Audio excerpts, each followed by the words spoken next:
আমরা বিশ্বাস করি যে এই দাবিগুলোর সমাধানের দিকে আমরা আগাবো। যেগুলো শর্ট টার্ম সলিউশন সম্ভব সেগুলো সলিউশন ইমিডিয়েটলি করে দেওয়া হয়েছে আজকে, এবং যেগুলো আসলে ত্রিপক্ষীয় বৈঠকের মাধ্যমে সমাধান হবে সেগুলোর বিষয়ে শ্রমিক নেতৃবৃন্দের সাথে আমাদের আলোচনা চলমান থাকবে।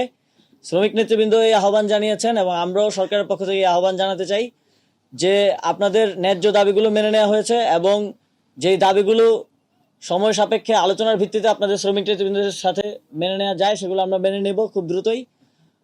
আপনাদের প্রতি আহ্বান থাকবে দেশের শিল্পকে বাঁচানোর জন্য, দেশের সার্বিক আইনশৃঙ্খলা পরিস্থিতির উন্নয়নের জন্য, এবং যেই নতুন বাংলাদেশ অনেক রক্তের বিনিময়ে আমরা অর্জন করেছি তাকে সমুন্নত রাখা এবং সামনের দিকে এগিয়ে নেওয়ার জন্য আপনারা স্ব কর্মস্থলে ফিরে যাবেন।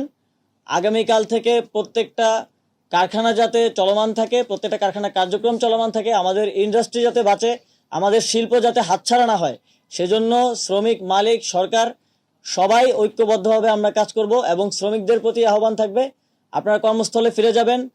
আলটিমেটলি যদি শিল্প না বাঁচে তাহলে শ্রমিকও বাঁচবে না, এই সরকারেরও প্রয়োজন হবে না এবং মালিকও বাঁচবে না।